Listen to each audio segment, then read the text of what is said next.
Okay, should we get started? Yes, let's do it. We're going to talk about listening today. Do you want to introduce this topic at all? What it means for you? I can also start if you want. No, I can. That's fine.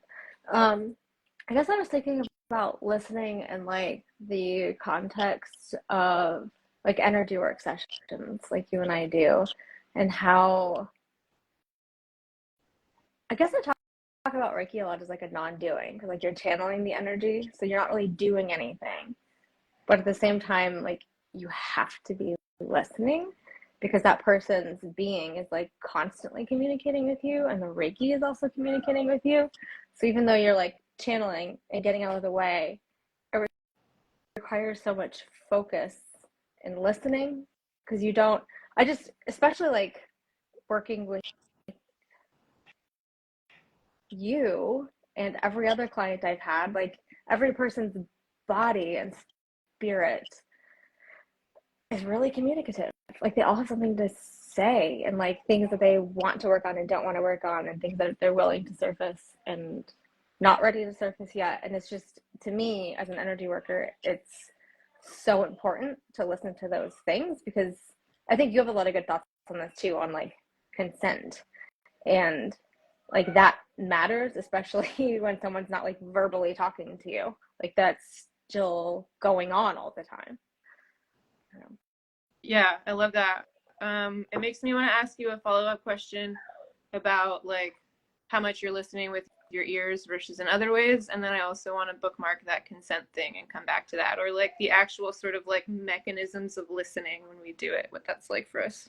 Yeah, none of it is verbal for me. I Right, think, because you're not actually on a Zoom call with people, you're doing it. Yeah, you're doing it yeah. off of the call. Yeah, right. It's just like, I guess like a knowing, or I mean, I'm really visual in my energy work sessions, so like it's usually something I'm like seeing. Um, but to me, it sort of surfaces more as like I just know, like I know that they're communicating this to me right now. How does it happen for you? It's a mix. I feel like it's different for different people and it's different on different days.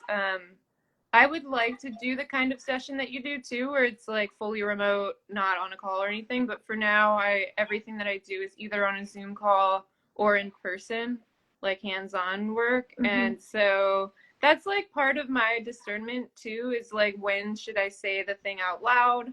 And when should I just work with it non-verbally? And then also other people, like the person I'm working with has their preferences about. I think some people really like talking, and it makes them feel really comfortable. So it's like a good mix of listening with my ears and listening. Like even when I just use that word now, I don't even really mean it like auditory listening. I mean it in a very like full-bodied receptivity sense of Yeah. like yeah, your whole body listening, like sensing maybe is just another word for that, and I sort of think of listening as very similar. Yeah, I think sensing is probably more accurate. But it's, to me, it also feels mm, like an engagement. Like it's sort of like like a conversation. It feels like a conversation to me a lot of the time. Like it's not just them talking at me. It's like, where am I direct? Like, where is the Reiki wanting to go, or where is their body wanting to work on? And like, it feels like the whole session feels like a conversation to me. Like, at no point is I'm well. I mean, once in a while there's like silence. It just depends on the person in the session, but it feels like a conversation to me more than just like it's not passive. I guess is what I'm trying to say. Yeah, I agree with that often. Although there's also a thing I think where sometimes like if you're really deeply listening, sometimes people's bodies can really just run with that and be like, great, someone's listening finally, and then like all this stuff in their body can kind of just work out. Yeah. Well, and like I don't know. I think that's one of the things I love so much about energy work is it's never the same. Like it's always different. Like every moment with every person and every session is always different, and that's super fun. I would love to talk a little bit about what it's like what you're doing with your awareness and attention when you listen. And I know it can be really hard to talk about, and a lot of that stuff is so like non-conscious. You know, it's sort of just Yeah. happening. But if you have any words to describe what that's like for you, I would love to hear them. For like where my awareness is going in a session. Yeah, like if you were gonna if we were gonna sit in silence right now and you were gonna kind of listen to my body and my energy, like what would you actually be doing? Well, nothing. Yeah. I'm just listening. Does it Okay. feel like doing nothing? No, it doesn't. Let me see if I can find words. It feels like there's like this move where I feel like I sort of like open my receptivity because I don't always have that consciously open anyway in the way I would in like an energy work session. So it's like I open my receptivity. I always like set an intention, invite in, you know, like guides and ancestors into a session. And then I just, yeah, I listen in the sense that wherever I'm feeling like guided to go, which usually feels sort of like I don't know, like a magnetic pull or like oh, I just know I need to go here and work on this. Like the last session I did, like my hands just like went to the person's heart and they didn't move. Like the rest of the session, they needed heart support. That was it. There was nothing else that they wanted doing in that time space. So, yeah, I guess, and then I just sort of like patiently focus. Like there's like this element of just kind of like um, interacting with their being and waiting to see what needs to be done or what surfaces. And my awareness is usually focused on that and like non a non-attached way. Like I'm not trying to look for something. I'm not like trying to make something happen. I'm just kind of like holding the space to see what will, if anything. I love that. I love the patient focusing thing. I think that really resonates for me. Um, And sometimes I talk too. Like I'll ask questions of people's energy centers, or if I feel like there's like something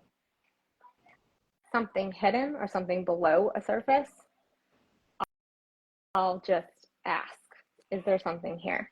Do you want me to wait for it? Like we can just do that. We can just like ask those spaces or those parts of ourselves what's going on. Like I've never not gotten an answer of some kind. are you doing that out loud? Sometimes it's like just in my head and Yeah. like intending the question, and sometimes it's actually out loud. Yeah. Just depends. Nice. Yeah. I feel like I do a couple of versions of that, and I mean, there's like an out loud version, there's like a in my head version with words, and then there's like an energetic version that is like communicating and asking questions or offering things, but it's like not really words, it's like energies or images or something. Or like the feeling of, for me, it's like the feeling of the thing. Yeah. Yeah. Or the sense of it. Yeah. I think when I'm doing an energy work session, I'm more in like a sensing state and not like a verbal state. Right. Like it's not, and sometimes I am, or like they mix together in a way that I have a really hard time separating because it just sort of all like flows. Mm. Does that make sense? Yeah. Yeah, totally.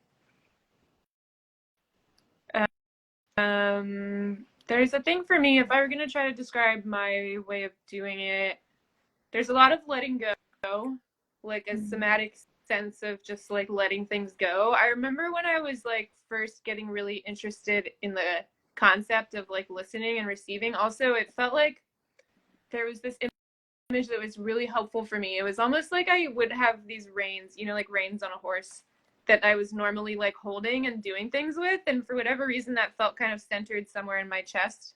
And like when I would go into this listening mode, I had to just drop the reins. And sometimes it was like I dropped them and then there was secretly just another pair right underneath. And then I had to like kind of drop that one too. And it wasn't like pulling it out of my own hands and throwing it on the ground. It's just sort of more of like, okay, let's see if I can drop them now. Let's see if I can drop them a little bit more. So when I do that, it also, there is a feeling of like expansion often, sort of like the space around me gets a little bigger. And there's often just this feeling of like, I know the word field is used a lot, like energy field, but there is this feeling for me of there's like a wide open relational field. And the listening and openness that I'm bringing is helping that be really like big and wide and spacious. Also, like a really spacious container or something is language that feels fitting to me too. And there's a real, I think the openness feels really important. It's like bringing this orientation of like, I wonder what's here today, and I have no idea what's here, and I'm curious about it, and like, let's see.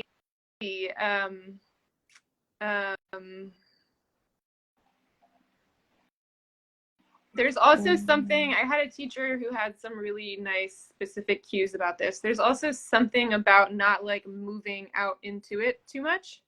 He would talk about like not diving out with your awareness, and that language helped me realize that I could almost just like sit back and see what came towards me. I think there's a lot of that for me in the listening is like letting stuff come towards me or not come towards me. And I think sometimes when somebody is holding space for me or giving me body work or something, if it doesn't feel like they're listening that deeply, often it's because it feels like they're coming towards me too much, like coming into me. It's like, no, sit back, I'll come to you. Yeah, I think it feels like, I had an example in my head and then I lost it. It does feel like that to me. Like, I guess I think my frame for that is that it's me not being like attached to an outcome. And that is my like not leaning in.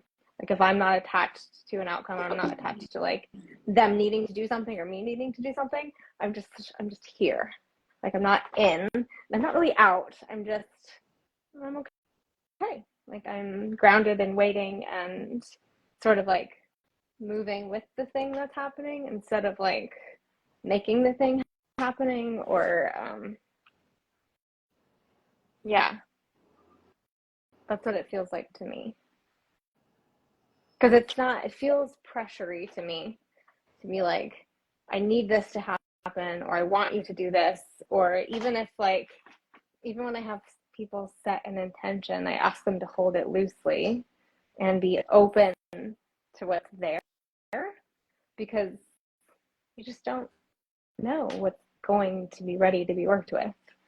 And I don't want there to be like pressure on that thing, or like that leaning into the thing, because I think that is really counterproductive in a lot of ways. Yeah, I feel like it's a little presumptuous too that like we know what this energy session is for, and I think it's really helpful to be like, look, we don't really know what we're doing here, and that's for us to discover. There's a loud garbage truck outside my window. Sorry if that's audible. It makes me want to ask you. Oh, I also just want to say, it might sound like from what we're talking about that we're not like that the sessions are really boring and nothing happens, but like it's really exciting. It can be profoundly powerful. Like I've worked with you a bunch and my system responds so much to your presence and your like non-forcefulness, and so just from you listening, like it's like off to the races with us, and like huge things happen, and like it doesn't need to be like that. That's what we're saying, that like you can't force that to happen, but there can be like a real power and potency in this form of listening, and like openness and receptivity. Can I share a story from one of your sessions? Of course. Do you mind? I would love it. Okay, because I think there's one thing that happened in the session between the two of us that illustrates this really well. And I think we were working on some, if I'm correct, some throat something. And I had this like image of you, like there was nothing there. And I could tell there was like something behind the wall. And so I was just like, I verbally said, that's okay. You take your time. Like I'm here, like no rush, do your own thing. And the second I said that, like it opened up completely and we were able to go like super deep. But you needed to know that there was no pressure on you to do anything, that I didn't have any expectations. And I think that's just like a really good illustration of what we're talking about. Yeah, totally. That's my body is so like that in particular too. My body is really like, it just, any force and it shuts down. So I think it's just like a really funny, it's like hearing that and being like, oh, that's so me. Well, and I think that's true for a lot of people, and like everyone's flavor does something like that. There's another person I worked with, and we were actually really deep into doing something, and there was like clearly like there was a next step that needed to be taken, and it was a very audible like, no, I need to do this next step and I don't want you to do it, because like I asked, is this something you want me to do or is this something you want to do, and their whole being was just like, I've got this. And if you're not aware enough or not listening enough, you would just jump in and do that, and that would be the wrong move, because their being can do that. And I think that's part of like our job as listening, is like to like empower their system, like their energetic system, to take the reins when they're ready to do that, to support them when they're not, and like, but like guiding them to that point. And being able to listen is a huge part of that, because like what if I didn't ask? What if I weren't paying attention? What if I went ahead and did that move? Like, who knows what would have happened to their system because of that. I love that. I don't know. There's something in there for me about how a lot of listening and space holding is also this sort of teaching and transmission of like how to be learning how to do more of this for yourself, and sort of like expanding your own capacity. And there's something I've been thinking about a lot lately of like the role I often see in like healers and maybe people who are more like visionaries or something, is like going off and doing a really hard thing yourself. And then, I mean, maybe this is like just a even more classic hero's journey kind of thing. It's like going off and doing a really hard thing yourself, and then coming back and sharing it with somebody else in a way that it's not as hard for them, you know? And then there's kind of just like that continual process of like, you hold space for somebody, their system with your support and witnessing learns how to do it for themselves. Now that person's going to be able to do that for somebody else. There's like a really cool transmission and teaching in that. Yeah, I agree. I think it's so cool the way there's like so much we get to learn how to do for ourselves, and also that we still get to do that for each other, because there's such like that connection is important too. Like I feel like there's a lot I know how to do and a lot I know how to move in my own system, and sometimes I still like I need you for some things, you know, like I just need the witness and the space holding and the someone else to guide me or direct me, and then even in doing that I get better at doing it myself. And teaching other people how to do that too is just like incredible. Yeah. Also just nice to have support and friends. Yeah. Like it's important. We need that. We're relational beings. Like we're always gonna need that. Yeah. There's something I wanted to kind of zoom in on that you mentioned before around holding intentions lightly. I wanted to ask you about like this balance of holding intentions while also not being attached to outcomes, like while you're listening, and what that's like for you. And I can also talk about that for myself. I think intentions are so powerful. Like I think we really don't understand how powerful our intentions are. Like the second you set an intention, I think energy is already moving in that direction. And I think that's important. Like I think we need intentions. Like we need to I forgot that I have a timer set on Instagram. This might shut off in a second. If it does, I'll turn it off and come back on, I promise. Okay. I might have to re-invite you. We'll figure it out. Okay. So I think setting intentions is like an incredibly powerful thing that we all need to do more of. And at the same time, holding the intention loosely so that you don't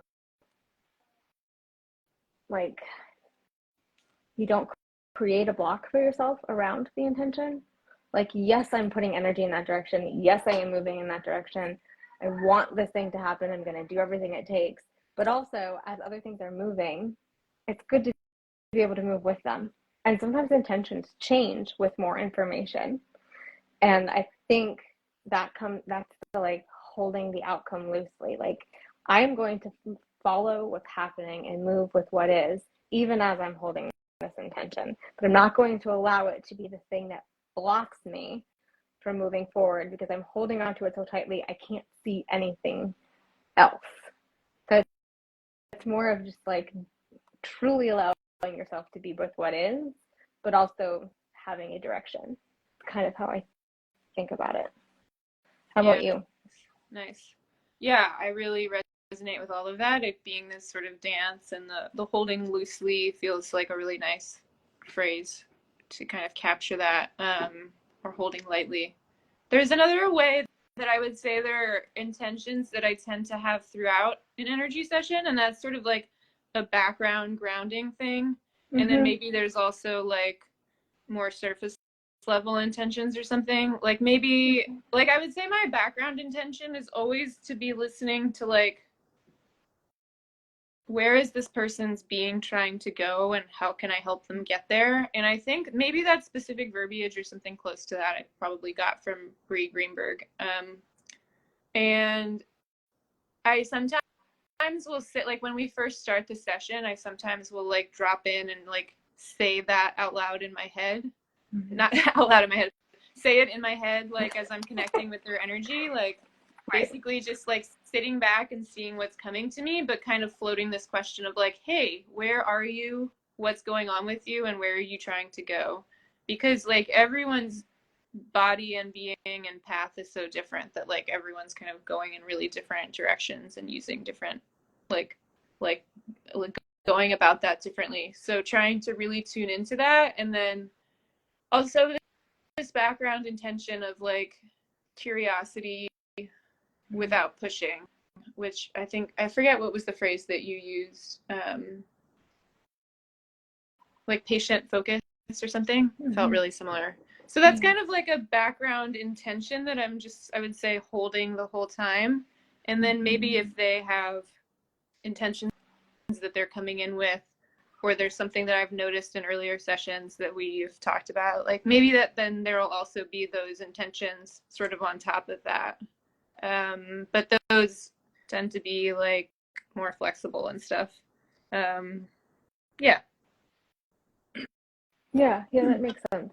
I think I always forget that I do this because it's so like just part of my practice at this point. But I do have like this like prayer or ritual that I do as I go into sessions, and it's similar in nature to that, like asking for like the highest healing and the highest good, and like what they are, yeah, like what's coming at me from them.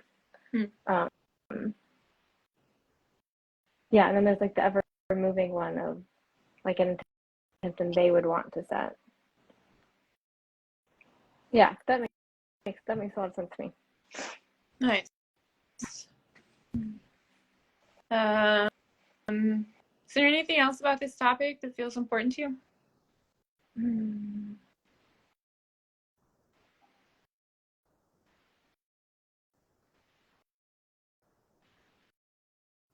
Nothing is coming to mind.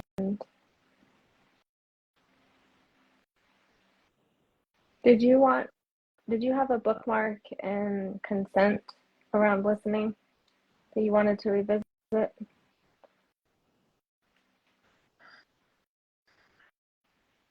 Yeah, I feel like we touched on it a little bit, but there's probably more we could say about that. It's similar to the thing I was saying about like diving out with attention, or just like trying like trying too hard to grasp at things and like pull things out of me, or okay, I think Tricia's gonna try to rejoin. Consent, yeah, it really feels like that thing about sitting back and letting things come to you versus like coming really hard at somebody, or like staring too hard into their stuff. It's like a sort of spaciousness and respectful. Hey, I kept talking while you were gone. Yeah, I could still hear you talking. Oh, that's funny. Just my timer went off. Thank you. Yeah, it's sort of just like the same way that when you're in conversation with somebody, you're not like peering too hard into their soul or something. It's just like giving space and letting the things come to you, and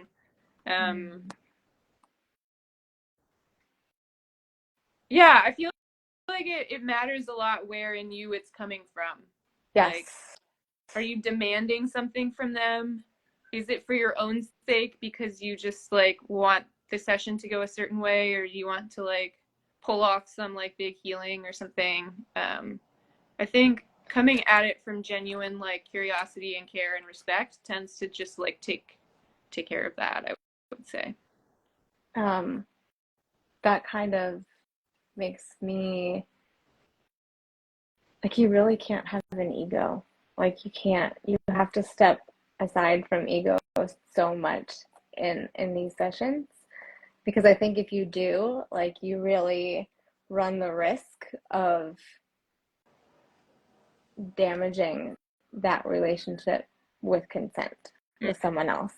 Like, if I'm wanting to be the healer, if I'm wanting to make something happen, it's just so easy to not hear what they're actually saying. Hang on, I had another thought when you were talking a second ago, and it slipped. Oh, maybe it'll come back to me. Yeah. Yeah, that resonates with me so much. I think, yeah, that really resonates with me. There's something I think about periodically that's like how that kind of force or demanding can happen sometimes just because of like levels of sensitivity.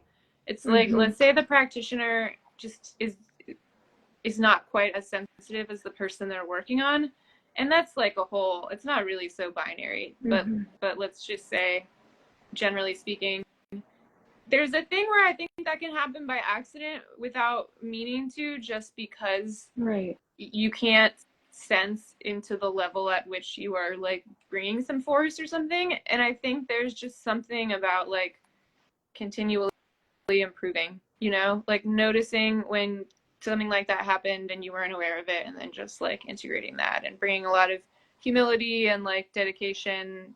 Yeah, humility, like what you were talking about with ego, and like dedication to just like, you know, improving when you can, and like forgiving yourself for like having made mistakes earlier on, and just using it as like a guiding orientation.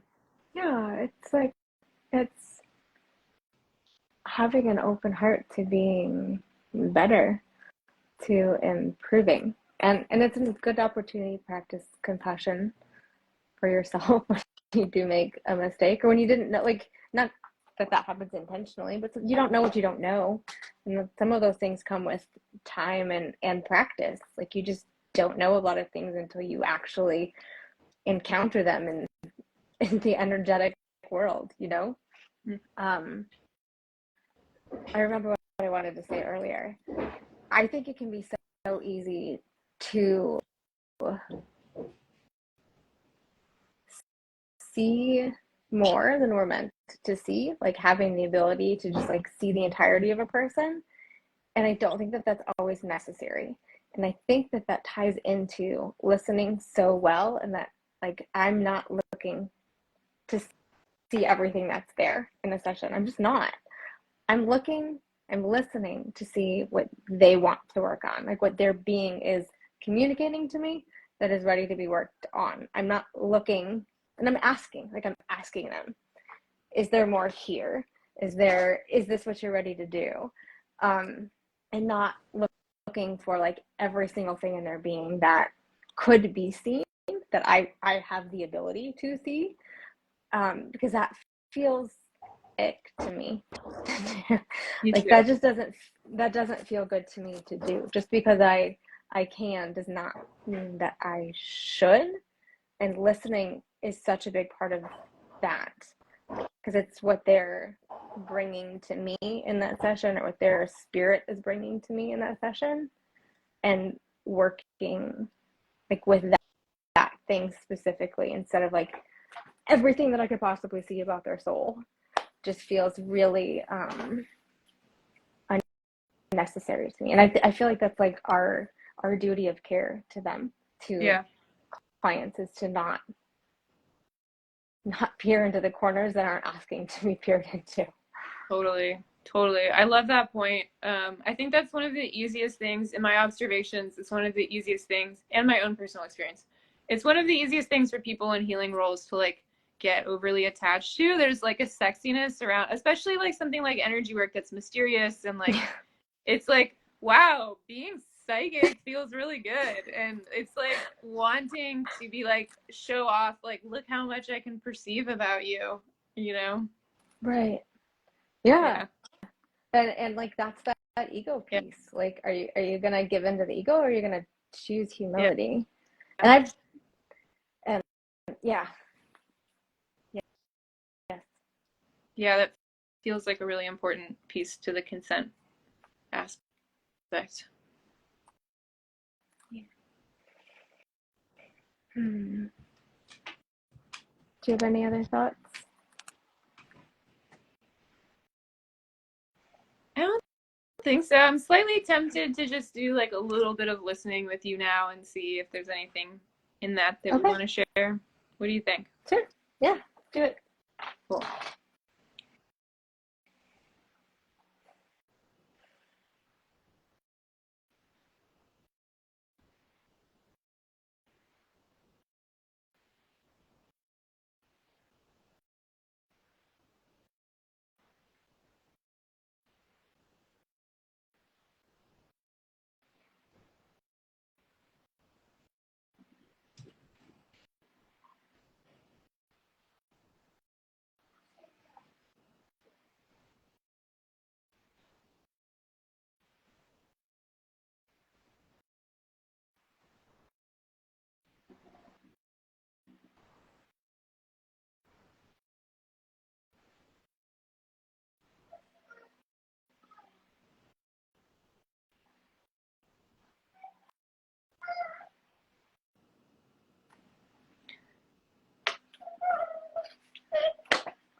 Okay, go on. I'll be right there, okay? Give me 1 minute. I'll be right there. That actually might be my cue to go. Sorry. No problem. It was this Thank you. very like sweet feeling, kind of calm, friendly energy between us is what I was feeling. Yeah, it felt calm to me too, but really strong and really powerful. Nice. All right, thank you so much, Tricia. This was really fun. Thanks, Jane. Good to see you. Bye. Thanks everybody who joined.